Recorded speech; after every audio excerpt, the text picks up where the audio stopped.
किया सभी निर्जन दुख का रूप, साध सुखी से जो कहे पायो भेद अनूप। धनवंते दुखिया सभी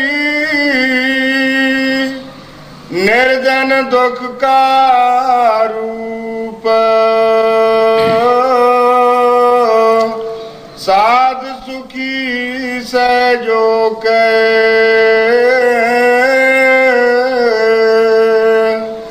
पायो भेद अनूप।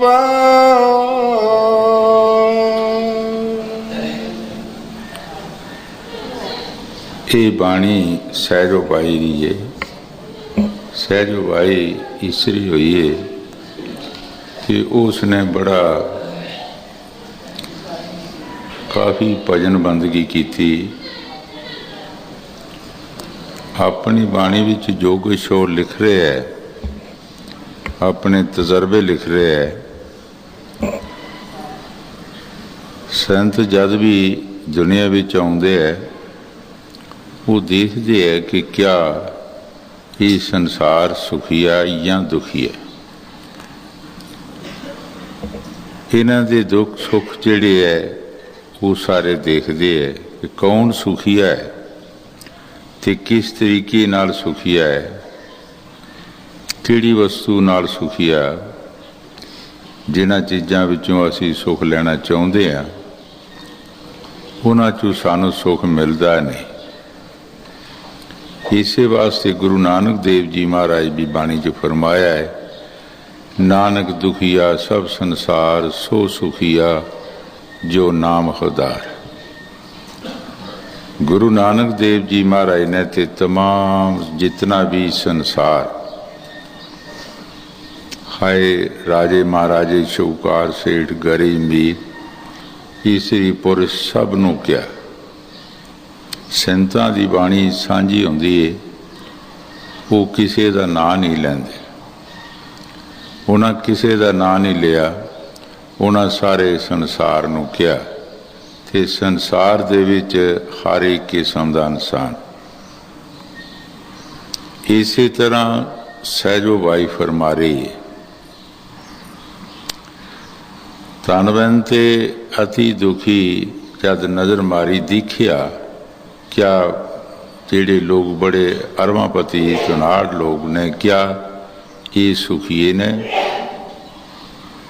जदों उधर नज़र मारी तो वह भी दुखी नज़र आए। उस तो थले नज़र मारी कुछ विचला मेल जो लोग सन वो भी दुखी नज़र आए, क्योंकि उन्हां दी डिमांड सी कि दुख सानू मिले। जिसनों कोई चीज़ मिलती नहीं वो भी दुखिया होंदा है, वो भी दुखीए देखे। फिर साध मत वाल ध्यान दिता, क्या साधु सुखीए ने। तो साध मत वाल भी देखिया, एक दूसरे की निंदा सूची तीर खात वायर बगैर भजन दे। बिना भजन दे इहदे विच इंसान विच स्वाए, चाहे कोई भगवे कपड़े पाए है, चाहे सवायत पाए है, चाहे जटां रखियां, चाहे तपस्सी है, चाहे जोगी, बगैर बंदगी दे वो एकता नहीं आउंदी, वो प्यार नहीं अंदर आउंदा। जद देखिया ते साधु भी दुखीए देखे। इस वास्ते सहजो बाई ने बाणी च लिखिया है, तन बनते अति दुखी निर्धन दुख का रूप, साध सुखी सहजो के पाया भेद अनूप। कौन सुखी है दसिया, कोई साध जिसने उस मालिक का भेद पा लिया। बंदगी करके जिसने मालिक का भेद पा लिया वो सुखिया है, बाकी साध मत भी दुखी है। वो दुख सारे दे अंदर है, बगैर शब्द की लज्जत दे अंदर वो दुख जिहड़ा किसी दी नहीं जा सकता। वो अंदर बैठा है, बाहर की हर एक दे अंदर है।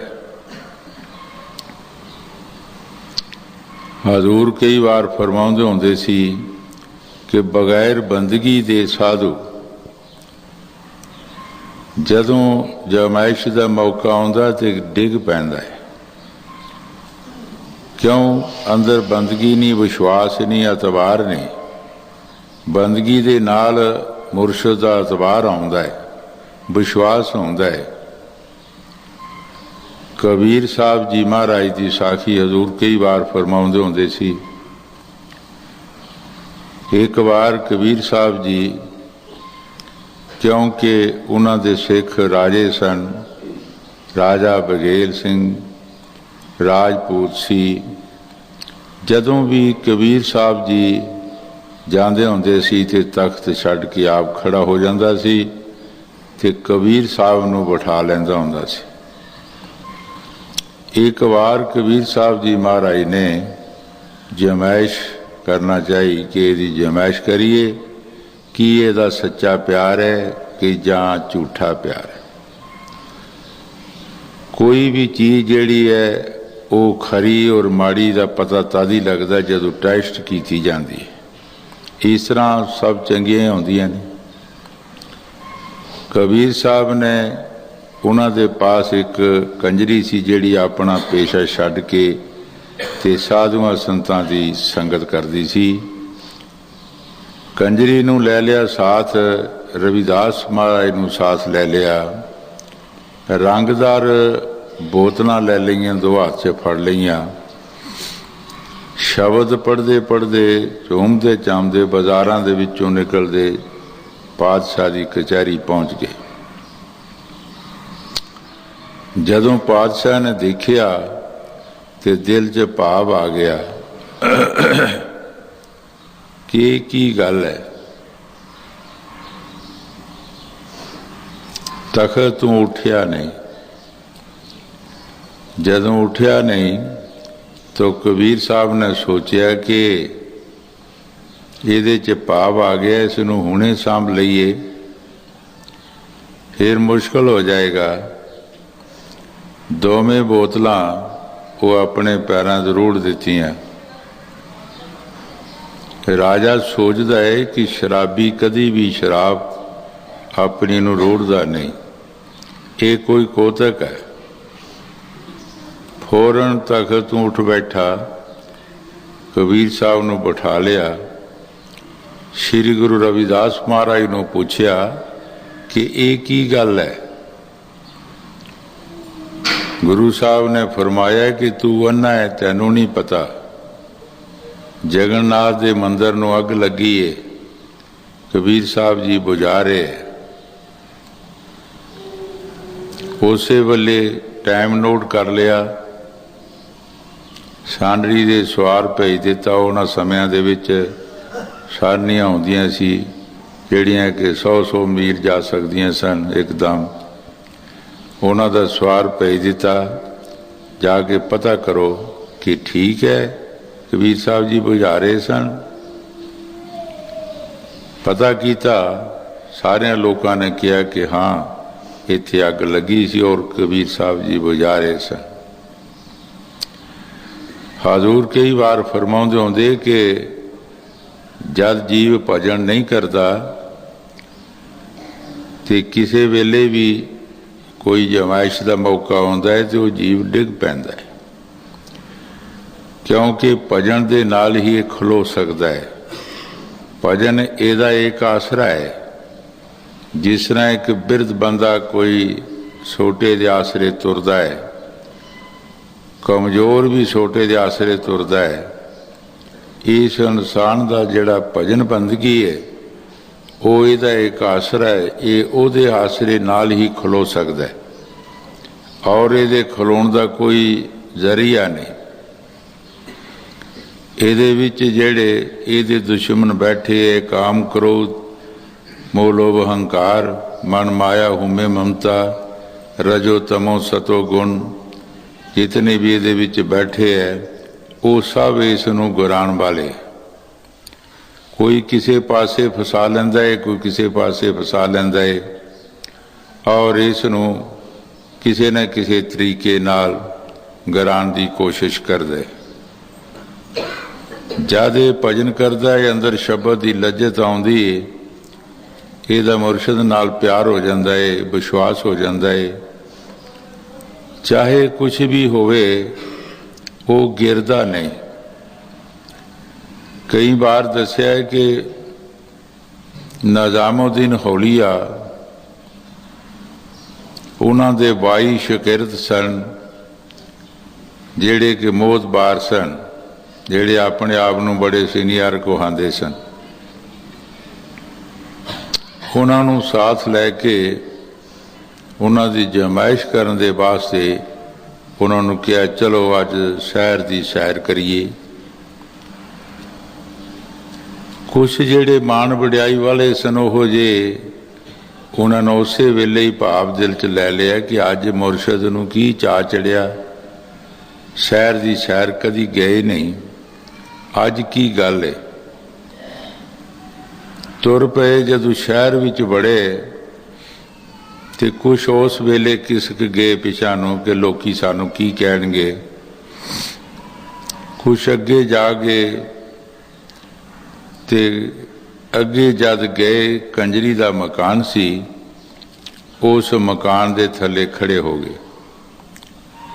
निजामुद्दीन हौलिया उस कंजरी दे मकान दे उत्ते चला गया। कंजरी ने हथ बन के बेनती की, महाराज महापुरखों कोई सेवा दसो। उन्हें क्या है बेटा, एक कमरा सानू अलग चाहिए, असी रात रहना है, ते नाल अपने नौकर नूं भेज, 2 रंगदार शरबत दीयां बोतलां लियाए, 2-4 फुलके रकौला दाल दा लियाए बाजारों, पर ढक के नहीं लियाना कुछ भी। जदों ये चीज़ां देखियां जेड़े रहिंदे सी वो भी नस गए कि हुण मुरशद ने शराब पीनी है ते रामखोरी करनी है। एक मीर खिसरो रह गया। मीर खिसरो एक बाइयां विचों रह गया जिसने एक मुरशद की जुती दे वास्ते एक 60 ऊँट दे दिते सी, लदे लदाए ते जुती लै लई सी। उन्होंने जुती विचों भी वाशना आ रही सी। हजूर कई बार फरमाउंदे हुंदे सी उस वाशना नूं लैण वाला नक बिरला ही बिरला हुंदा है, आम नहीं हुंदे। दूसरियां वाशना साड़ियां जाण ते वो वाशना आवे, जब तक दूसरियां वाशना जांदियां नहीं वो वाशना आउंदी नहीं। एक मीर खिसरो रह गया,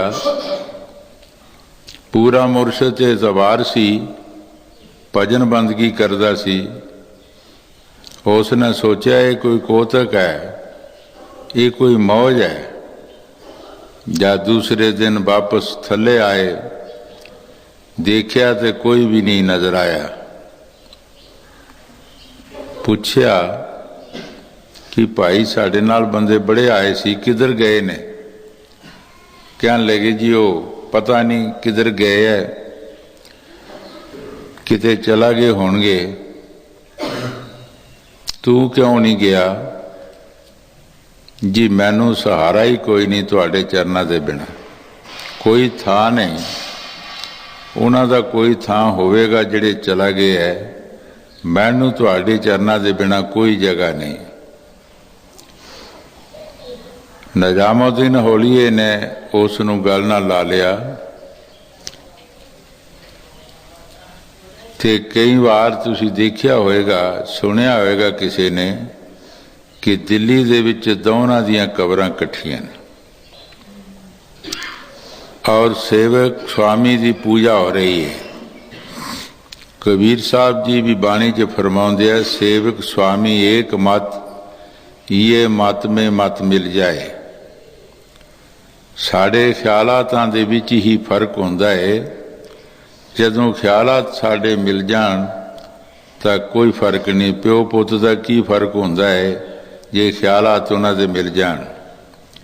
ਅਗਰ ਖਿਆਲਾਤ ਨਹੀਂ ਮਿਲਦੇ ਤਾਂ ਪਿਓ ਪੁੱਤ ਦੀ ਫਰਗਦੀ ਵੀ ਦੇ ਦਿੰਦਾ ਲਿਖ ਕੇ ਕਿ ਮੇਰੇ ਜਾਇਦਾਦ ਦਾ ਹੱਕਦਾਰ ਨਹੀਂ ਹੈ।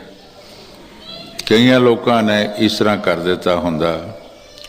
ਇਸ ਵਾਸਤੇ ਸਹਿਜੋ ਬਾਈ ਜੋ ਕੁਛ ਵੀ ਬਾਣੀ 'ਚ ਫਰਮਾ ਰਹੀ ਠੀਕ ਫਰਮਾ ਰਹੀ ਹੈ, ਕਿਉਂਕਿ ਉਹਨਾਂ ਦੀ ਅੱਖ ਖੁੱਲ੍ਹੀ, ਉਹਨਾਂ ਨੇ ਅੰਦਰ ਦੇਖਿਆ ਹੈ, ਦੁਨੀਆ ਦੇ ਦੁੱਖ ਸੁੱਖ ਦੇਖੇ। ਕਿਆ ਇਹ ਦੁਨੀਆ ਕਿੱਥੇ ਸੁੱਖ ਲੈਣਾ ਚਾਹੁੰਦੀ ਹੈ, ਕਿਹੜੀਆਂ ਚੀਜ਼ਾਂ 'ਚ ਸੁੱਖ ਲੈਣਾ ਚਾਹੁੰਦੀ ਹੈ, ਤੋ ਆਖਰ ਸੁੱਖ ਕਿੱਥੇ ਨਿਕਲਿਆ? ਆ ਕੇ ਨਾਮ ਦੇ ਵਿੱਚ। ਜੋ ਸਹਿਜੋ ਬਾਈ ਨੇ ਬਾਣੀ 'ਚ ਫਰਮਾਇਆ ਠੀਕ ਫਰਮਾਇਆ ਹੈ। ਤਨ ਬੈਨ ਤੇ ਅਤੀ ਦੁਖੀ ਨਿਰਦਨ ਦੁੱਖ ਕਾ ਰੂਪ। ਤਨ ਬੈਨ ਤੇ ਤੋਂ ਅਤੀ ਦੁਖੀ ਨੇ, ਔਰ ਜਿਹੜੇ ਵਿਚਲਾ ਮੇਲ ਉਸ ਦੁੱਖ ਨੂੰ ਮੰਗਦੇ ਹੈ, ਚਾਹੁੰਦੇ ਹੈ ਕਿ ਸਾਨੂੰ ਮਿਲ ਜਾਏ, ਉਹ ਦੁੱਖ ਦਾ ਰੂਪ ਬਣੇ ਹੈ ਕਿ ਦੁੱਖ ਸਾਨੂੰ ਮਿਲਣਾ ਚਾਹੀਦਾ, ਲੇਕਿਨ ਮਿਲਦਾ ਉਹਨਾਂ ਨੂੰ ਨਹੀਂ, ਉਹ ਵੀ ਦੁਖੀਏ ਨੇ। ਸਾਧ ਸੁਖੀ ਸਹਿਜੋ ਕੇ ਪਾਇਆ ਭੇਦ ਅਨੂਪ। ਕੌਣ ਸਾਧੂ ਸੁਖੀ ਹੈ? ਜਿਸ ਨੇ ਮਾਲਕ ਦਾ ਭੇਦ ਪਾ ਲਿਆ, ਸੰਦੋਖ ਕਰ ਲਿਆ, ਅੰਦਰ ਪਿਆਰ ਆ ਗਿਆ, ਮੁਰਸ਼ਦ ਤੇ ਇਤਬਾਰ ਆ ਗਿਆ, ਉਹ ਸਾਧੂ ਸੁਖੀਆ ਹੈ। ਚਾਹੇ ਉਹ ਗਰੀਬ ਹੈ, ਚਾਹੇ ਅਮੀਰ ਹੈ, ਚਾਹੇ ਲੱਖਾਪਤੀ ਹੈ, ਚਾਹੇ ਕਪੜਾ ਵੀ ਉੱਤੇ ਨਹੀਂ ਤਦ ਵੀ ਉਹਨੂੰ ਪਰਵਾਹ ਨਹੀਂ। ਨਗਨ ਭਲੀ ਇੱਕ ਰੰਗ ਸੇ ਬਹੁਤ ਸ਼ੋਭਾ ਪਾਏ। ਉਹ ਨੰਗੇ ਵੀ ਜਿਹੜੇ ਹੈ ਪਾਟੇ ਕੱਪੜਿਆਂ ਵਿੱਚ ਵੀ ਹਜ਼ੂਰ ਫਰਮਾਉਂਦੇ ਹੁੰਦੇ ਸੀ, ਲਾਲ ਜਿਹੜਾ ਪਾਟੇ ਕੱਪੜਿਆਂ 'ਚ ਵੀ ਚਮਕਦਾ ਹੈ। ਰੂੜੀਆਂ ਦੇ ਉੱਤੋਂ ਸੋਨਾ ਕੱਢ ਕੇ ਲੈ ਜਾਓ, ਉਹਦੀ ਕੀਮਤ ਨਹੀਂ ਘਟਦੀ। ਉਹਦੇ ਅੰਦਰ ਸੱਚਾਈ ਤੇ ਪਿਆਰ ਤੇ ਮਾਲਕ ਦਾ ਵਿਸ਼ਵਾਸ ਹੁੰਦਾ ਹੈ। ਉਹ ਕਿਸ ਤਰ੍ਹਾਂ ਵੀ ਹੋਵੇ, ਉਹ ਸੁਖੀਆ ਹੀ ਸੁਖੀਆ ਹੈ। ਉਹ ਸੁਖ ਲੈ ਗਏ, ਬਾਕੀ ਸੁਖ ਨਹੀਂ। ਮਹਾਂਪੁਰਖ ਸਾਡੇ ਤਜਰਬੇ ਹੀ ਕਰਦੇ ਹੈ। ਜਦ ਵੀ ਦੁਨੀਆ 'ਤੇ ਆਉਂਦੇ ਉਹ ਸਾਡੇ ਤਜਰਬੇ ਕਰਦੇ ਹੈ, ਅਤੇ ਫਿਰ ਸਾਨੂੰ ਸਾਰੇ ਪਾਸਿਓਂ ਦੇਖ ਕੇ ਸਾਨੂੰ ਸਮਝਾਉਂਦੇ ਹੈ ਕਿ ਭਾਈ ਜੇ ਤੂੰ ਸੁਖ ਲੈਣਾ ਹੈ ਤੇ ਨਾਮ ਜਪ, ਸਾਧ ਸੰਗਤ ਦੀ ਸੇਵਾ ਕਰ ਤੇ ਨਾਮ ਜਪ। ਇਹ ਤੇਰਾ ਸਰੀਰ ਜਿਹੜਾ ਇਹਦੀ ਕੋਈ ਗਰੰਟੀ ਨਹੀਂ। ਹਰ ਇੱਕ ਚੀਜ਼ ਦੀ ਕੁਛ ਨਾ ਕੁਛ ਗਰੰਟੀ ਹੁੰਦੀ ਹੈ, ਲੇਕਿਨ ਸਾਡੇ ਮਨੁੱਖਾ ਜਨਮ ਦੀ ਕੋਈ ਗਰੰਟੀ ਨਹੀਂ। ਮਨੁੱਖਾ ਜਨਮ ਤੋਂ ਕੁਛ ਵੀ ਨਹੀਂ ਹੈਗਾ। ਜਿਸ ਤਰ੍ਹਾਂ ਕਈ ਸ਼ਬਦਾਂ ਦੇ ਵਿੱਚ ਪੜ੍ਹਦੇ ਹੈ ਕਿ ਇਹ ਜ਼ਿੰਦਗੀ ਕੀ ਹੈ, ਇੱਕ ਕਾਗਜ਼ ਦੀ ਪੁੜੀਆ, ਔਰ ਜਦ ਪਾਣੀ ਵਿੱਚ ਪਈ ਮਿੰਟਾਂ 'ਚ ਗਲ ਗਈ। ਇਹ ਕੁਛ ਵੀ ਨਹੀਂ। ਮੁਸਲਮਾਨ ਫਕੀਰ ਨੇ ਫਰਮਾਇਆ ਹੈ, ਆਦਮੀ ਦਾ ਨਕਸ਼ਾ ਕੀ, ਆਦਮੀ ਕੌਣ ਹੈ, ਕਿਸ ਤਰ੍ਹਾਂ ਆਦਮੀ ਕਿਹਾ ਜਾਂਦਾ ਹੈ? ਆਦਮ। ਇੱਕ ਮੁਸਲਮਾਨ ਫਕੀਰ ਨੇ ਤਜਰਬਾ ਕੀਤਾ ਹੈ ਕਿ ਆਦਮੀ ਜਿਹੜਾ ਹੈ ਉਹ ਦਮ ਦਾ ਹੈ। ਜਦ ਸਰੀਰ ਵਿੱਚ ਦਮ ਸਾਹ ਆਇਆ ਤਾਂ ਆਦਮੀ ਹੈ, ਜਦ ਨਹੀਂ ਆਇਆ ਤੇ ਮਿੱਟੀ ਹੈ। ਹਾਏ ਕਿਸੇ ਪਾਤਸ਼ਾਹ ਦੀ ਹੈ, ਚਾਹੇ ਕਿਸੇ ਗਰੀਬ ਦੀ ਹੈ, ਅਮੀਰ ਦੀ ਹੈ, ਇਹ ਮਿੱਟੀ ਹੈਗੀ ਹੈ। ਇਸ ਵਾਸਤੇ ਸੰਤ ਸਾਨੂੰ ਸਮਝਾਉਂਦੇ ਹੈ ਕਿ ਭਾਈ ਜਲਦੀ ਤੋਂ ਜਲਦੀ ਆਪਣੇ ਸਮੇਂ ਨੂੰ ਸੰਭਾਲੋ। ਇਹ ਸਮਾਂ ਜਿਹੜਾ ਮਨੁੱਖਾ ਜਨਮ ਦਾ ਇੱਕ ਇੱਕ ਦਿਨ, ਇਹ ਤੇਰੇ ਸਵਾਸ ਜਿਹੜੇ ਹੈ ਇਹ ਗਿਣਤੀ ਦੇ ਨੇ। ਕਿਸ ਤਰ੍ਹਾਂ ਜਾ ਰਹੇ ਹੈ? ਜਿਸ ਤਰ੍ਹਾਂ ਫੁੱਟੇ ਘੜ ਵਿੱਚ ਪਾਣੀ। ਕਿਸੇ ਘੜੇ ਨੂੰ ਫੁੱਟ ਹੁੰਦਾ ਹੈ, ਉਹਦੇ 'ਚ ਪਾਣੀ ਪਾਇਆ ਹੁੰਦਾ ਹੈ, ਤਾਂ ਸਹਿਜੇ ਸਹਿਜੇ ਉਹਦਾ ਪਾਣੀ ਨਿਕਲ ਜਾਂਦਾ ਹੈ ਔਰ ਘੜਾ ਬਣਿਆ ਰਹਿੰਦਾ ਹੈ। ਉਹਦੇ ਵਿੱਚੋਂ ਪਾਣੀ ਨਿਕਲਦਿਆਂ ਪਤਾ ਵੀ ਨਹੀਂ ਲੱਗਦਾ ਕਿੱਧਰ ਗਿਆ ਹੈ, ਤੇ ਖਾਲੀ ਵੀ ਹੋ ਜਾਂਦਾ ਹੈ।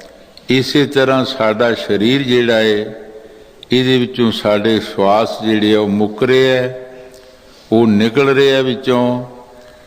ਇਹ ਨਹੀਂ ਪਤਾ ਸਾਨੂੰ ਕਿ ਕਾਹਦਾ ਸੀ ਜਾਣਾ, ਕਾਹਦਾ ਸੀ ਰਹਿਣਾ। ਇਹ ਸਾਡੀ ਕੋਈ ਗਰੰਟੀ ਨਹੀਂ ਹੈਗੀ।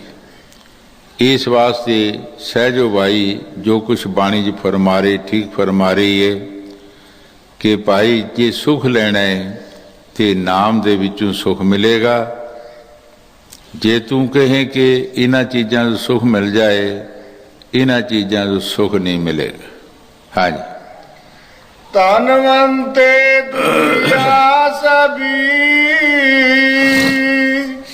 निर्धन दुख का रूप, साध सुखी से जो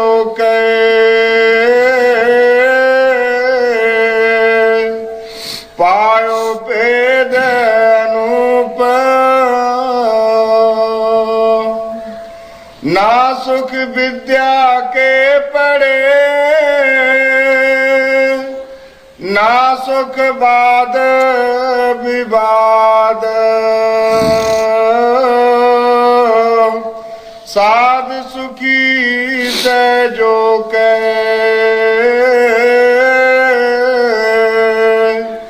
लागी सुन समाद।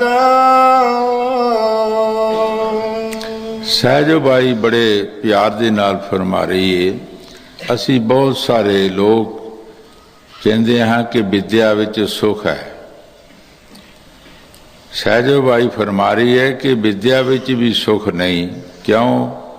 विद्वान जीव जेड़ा है वह हंकारी हो जाता है ते विद्या के जोर नाल वो कई जुल्म ते पाप करता है ते कई जेड़े जिन्हां पास नहीं विद्या उन्होंने ठगन की कोशिश करता है।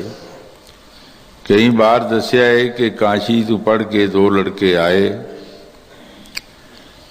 वो किसी पिंड विच रात आ गई, किसी के घर चला गए। घर वाला जिहड़ा सी उन्हां दा रोटी पानी का इंतजाम करन लगा। एक लड़का उन्हां चों उठ के बाहर गया, जिहड़ा अंदर सी उसनूं घर वाले ने पूछया कि पंडित जी ये जिहड़ा लड़का बाहर गया है ये तुहाडे नालों ज़्यादा पढ़िया या घट पढ़िया है? ते कहन लगे नहीं ये कुछ भी नहीं, ये तो निरा संडा है। जद वो अंदर आया दूसरा बाहर गया तो उसनूं पूछया तो वह कहता है कि नहीं ये तो निरा गधा हैगा, ये कादा पढ़िया हैगा। दोनों ने अपनी अपनी विद्या का अहंकार किया, एक दूसरे की निंदा की, एक संडा बन गया एक गधा बन गया। घर वाले ने सोचा कि मैं हुण रोटी काहदे वास्ते बनाउणी है, रोटी तो इन्हां दा खाना ही नहीं। उसने एक थाली विच तूड़ी पाई, एक च फक पा दी, आओ जी पंडित जी खाना खाओ। जदों खाना खान लगे तो की खान? कहंदे की खाइए? कहंदे जी तुहाडा खाना इहो ही है, तुहाडा खाना इहो ही है, एक संडा और एक गधा है। तू इसनूं गधा क्या है, उन्होंने क्या तू इसनूं संडा क्या है? की तुहाडा खाना एक तूड़ी और फक नहीं है? अपने कीते ते पछताए।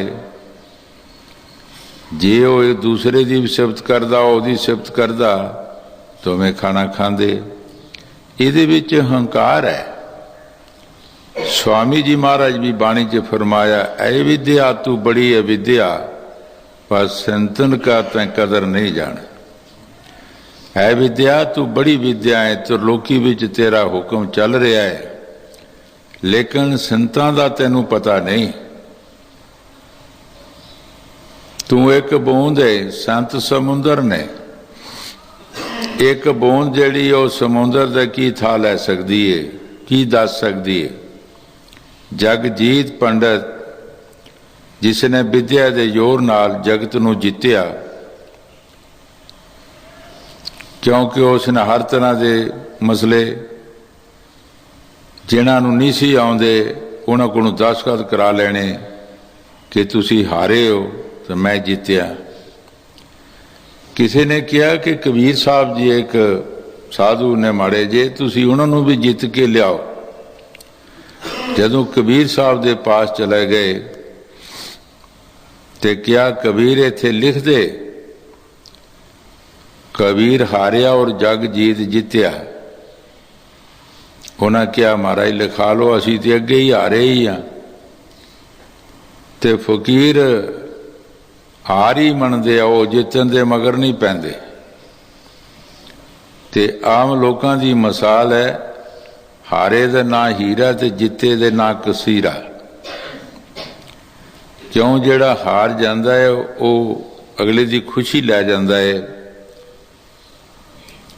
कई बार ये साखी सुनाई है कि गुरु साहब जी एक बार एक सिख दे घर गए, तो जदों भी जाते होंदे सन वो जथा शक्ति सेवा करता सी, ते जे नहीं घर होना तो मंग के भी लिया बाहरों ते सेवा करनी साधुआं दी। उस दिन किसी ने मंग के भी नहीं दिता कि पखंड करता है, अपने टब्बर वास्ते मंगता है, बाल बच्चे नूं खुआंदा है। उस शहर दे विच राजे ने एक छिंज पाई सी, 100 टका ढाण वाले नूं नाम देंदे ते 50 टके ढवाण वाले नूं जिहड़ा टै पवे। उस सिख ने सोचिया कि चलो छिंज विच आंदे हाँ, 100 टका तो नहीं पर 50 टके मिल जाएंगे तो मैं साधुओं की सेवा करांगा। जदों वो बड़ी माली के थले जाके बैठ गया कपड़े खोल के, जिहड़ा वो पहलवान सी उसने देखा कि पूछया उसनों कि भाई तू अगे भी कदी घुलिया है कि अज ही आया है? वो कहता जी मैं अज ही आया। अज की मजबूरी है तैनू? कहता कि मेरे घर संत महापुरख आउंदे हुंदे सी, मैं जथा शक्ति उन्हां दी सेवा करदा सी। जे घर कुछ होना तो ठीक है, नहीं तो बाहरों मंग के भी मैं सेवा करता हुंदा सी। अज मैनू किसे मंगया भी नहीं दिता, तो लोगों ने यही कहा कि अपने बाल बच्चे वास्ते मंगदा है तो बाल बच्चे नूं पालदा है। तो मैं यही सोचा कि मैं ढाणा किन्नुआं ढवा जावांगा तो 50 टके मिल जाएंगे तो मैं संतां दी सेवा करांगा। उस पहलवान ने सोचा कि अगे मैं कई सैकड़ियां नूं ढाया जां किते ढाया, तो जे मैं अज आप ही ढै पवां तो इनू 100 टका मिल जाए, तो ये साधुओं की सेवा करेगा तो मैनू की फर्क पैन लगा। एक दो पगड़ की वो ढै पिया, उन्होंने 100 टका मिल गया। दोवें ही खुशियां करते करते गुरु साहब भी उस अखाड़े में पहुँच गए सन। जाके मत्था टेकिया तो गुरु साहब ने उसनूं ये वर दिता, सुखी रहो मशकीनी आप नवार थले, बड़े बड़े हंकारी है नानक गर्भ गले। या तू सुखी रहो। सो जेड़े संतां महापुरखां दे उन्हां दे कहने मुताबिक चलते है, वो दुनिया चू हार मनते है, वो उन्हां नूं खुश कर लैंदे, उस रब नूं खुश कर लैंदे है। उन्हां दा रहिंदी दुनिया तक ना रहिंदा है। मैं जगजीत पंडित की साखी सुना रहा सी कि जगजीत पंडित ने बहुत सारे लोगों को जित्या अपने मसलियां दे नाल, क्योंकि वो पढ़िया लिखिया ज़्यादा सी। कबीर साहब के पास भी चले गए तो कबीर साहब ने कहा कि कबीर इत्थे लिख दे, कबीर हारिया और जगजीत जित्या। कबीर साहब ने लिख दिता। जब अपनी सभा विच गया तो लफज बदल गए, लफज बदल गए कि कबीर जित्या और जगजीत हारिया।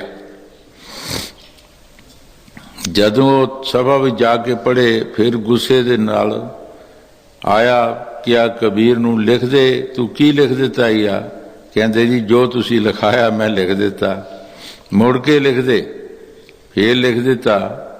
इसे तरह कई बार उसने लिखाया, लेकिन जित जिहड़ी सी वो कबीर साहब की होंदी रही, क्योंकि कबीर साहब जी महाराज शब्द वियासी सन, मालिक की भगती करते सन।